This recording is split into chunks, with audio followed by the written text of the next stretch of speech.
क्या मेरी आवाज आ रही है अब तक? जी आ रही है। बरखा चली गई है, वो बात न रही, फिर भी प्यास है, कोहरों की प्यास है। ये शाम घना घना, धुआं ठहरा ठहरा, निशा के पलकों में बादलों का बसेरा। बदली के बदन से गुजर के, सितारों के फर्श पे चल के, धीमी धीमी रोशनी में आना तुम, लेकिन आना तुम। ये तड़प बेहिसाब है, ये इश्क लाजवाब है। सागर कब से सोया नहीं है, आरज़ू भी अभी तक खोया नहीं है। जुस्तजू के झरोखे से अक्स अपना दिखाना तुम, लेकिन ऐ मेरे दोस्तों, जब भी ये शाम बने, ये रंगीन शाम हो, फिर से मुझसे मिलने आना तुम।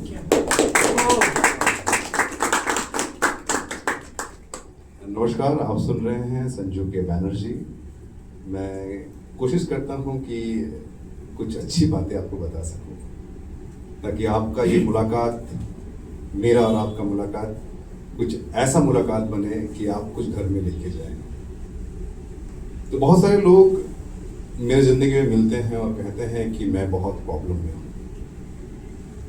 तो मैं कहता हूँ किधर प्रॉब्लम, दिखाओ मुझे। तो मैं बोला मेरे पास एक बोरा है, एक गोनी है, तो तेरे प्रॉब्लम डाल, मैं समंदर में फेंक के आऊँगा। तो प्रॉब्लम दिखता ही नहीं उसका, खत्म हो जाता वहीं पे। तो जीवन बहुत सुंदर है, याद रखिएगा, और इस जीवन के हम सब राही हैं।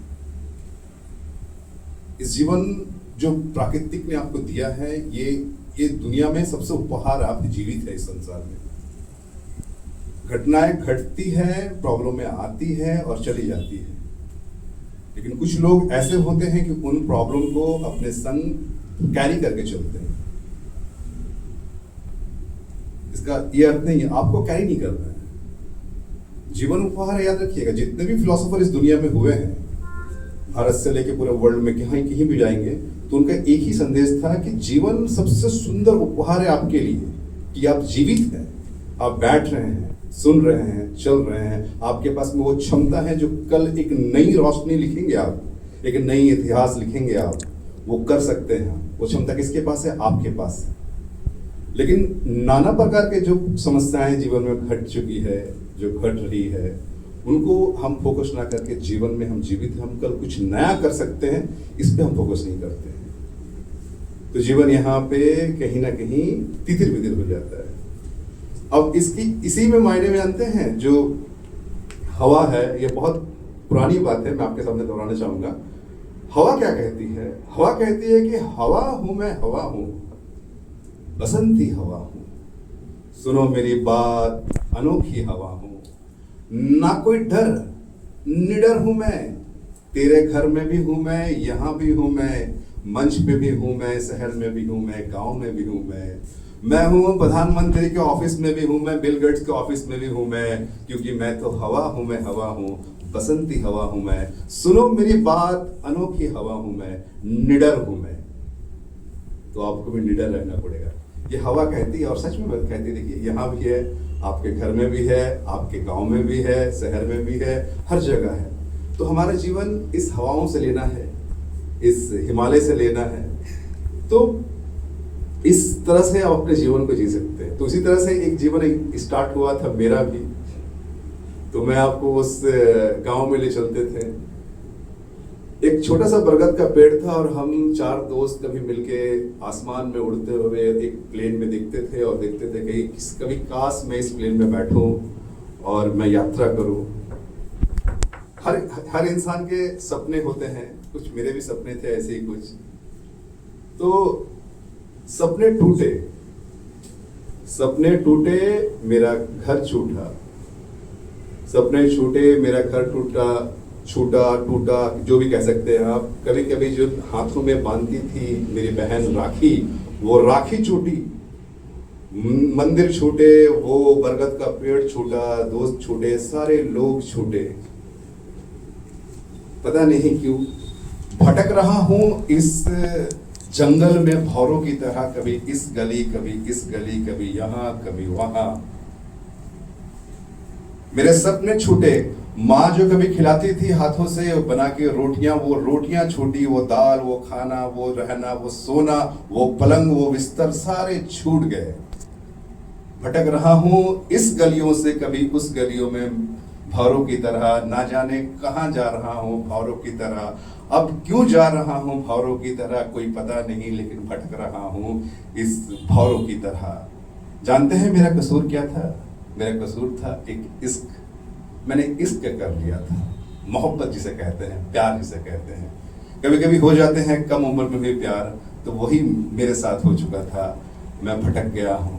अब तो आलम ऐसा है, अब तो हाल ऐसा है कि देखता हूं मैं खाना, वहां चला जाता हूं और पी लेता हूं उस मधुशाला में 2 घूंट और जिंदगी के मजे ले लेता हूं। फिर भी भटक रहा हूं, कभी यहाँ कभी वहां, ना जाने कहां जाना है, कोई मंजिल नहीं।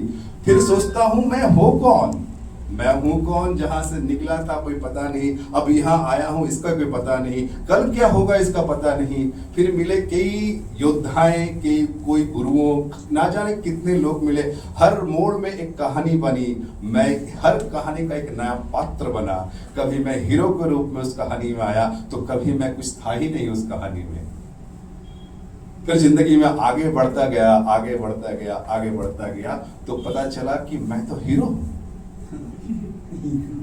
सच मानिए, मैं तो हीरो।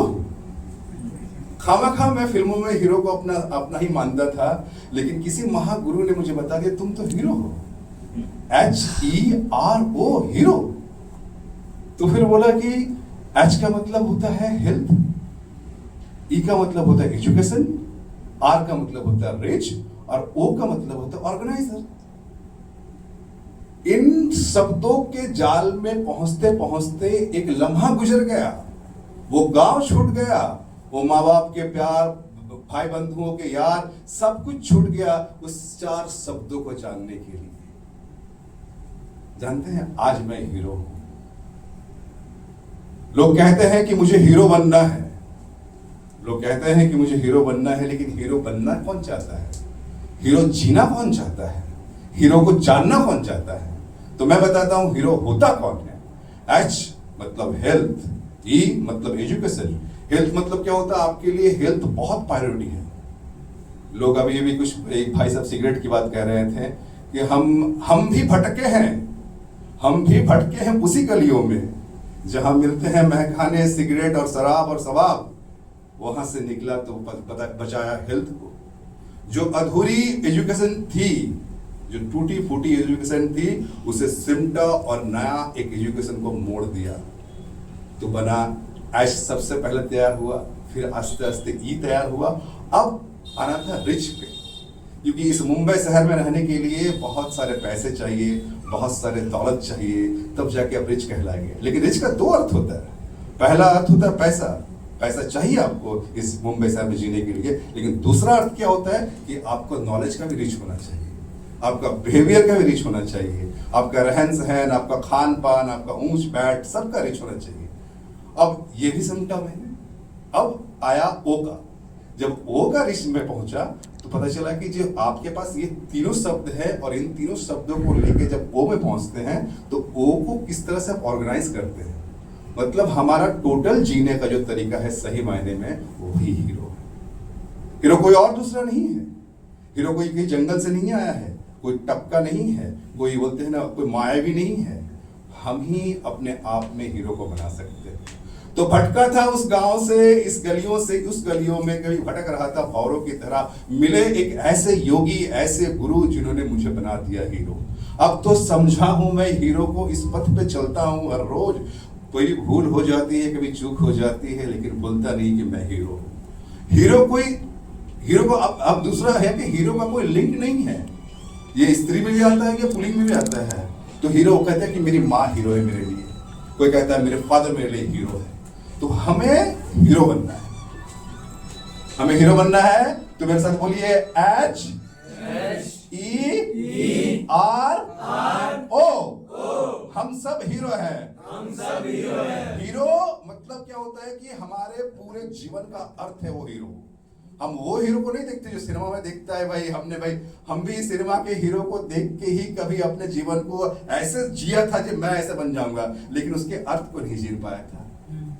हम उस कैरेक्टर को पकड़ लेते हैं, उस कैरेक्टर को एक एक्टर इस कैरेक्टर को पकड़ा, एक बहुत अच्छा किया, हम उस कैरेक्टर में चले जाते हैं, सारा जीवन उसी कैरेक्टर को हम ले लेते हैं। लेकिन वास्तविक जो हीरो है मैंने आपके सामने रखा।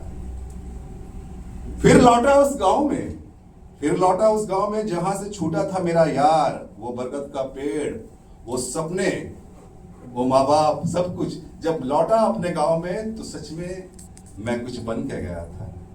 क्या बना था? हीरो। तो नमस्कार दोस्तों, बस मैं अपनी वाणी को यही समाप्त करता हूं। अगर आपको अच्छा लगा तो तालियां बजा दीजिए एक बार।